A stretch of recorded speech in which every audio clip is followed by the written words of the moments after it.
The Consumer Price Index report came out this morning and it wasn't really good. So the Consumer Price Index report accelerated a lot faster than they thought that it would in March, which means that inflation is going up. And it really pushes out any thought that we're going to see rate cuts anytime soon.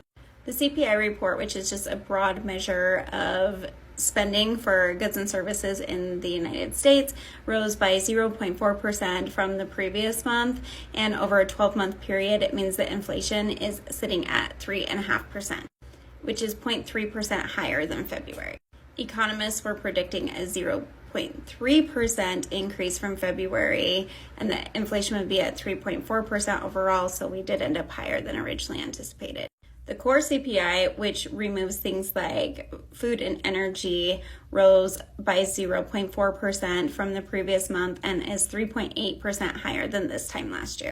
And it was estimated that the core CPI report would raise by 0.3% and be 3.7% higher than this time last year. Shelter and energy really drove up these numbers.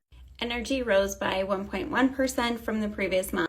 And shelter costs, which makes up about a third of the weighing on the CPI report, were up by 0.4% from the month before and is up 5.7% from this time last year.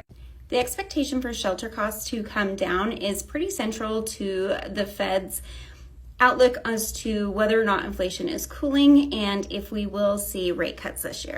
Now, Fed officials have continuously asked for patience when it comes to seeing these rates coming down. They do not believe that we have seen enough evidence in the reports that come out every single month that inflation is headed towards that 2% goal of theirs.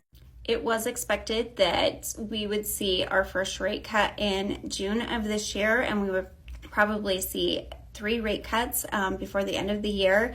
But after the report came out today, they are now pushing that expectation to September for the first rate cut. This is the third consecutive report that has come out that has basically showed that inflation has stalled. Some Fed officials have said that there may possibly be only one rate cut this year. Governor Michelle Bowman has said that it may be possible that we see another increase if these numbers don't start to cooperate. And it's no surprise from all of this information, we saw interest rates climb this morning.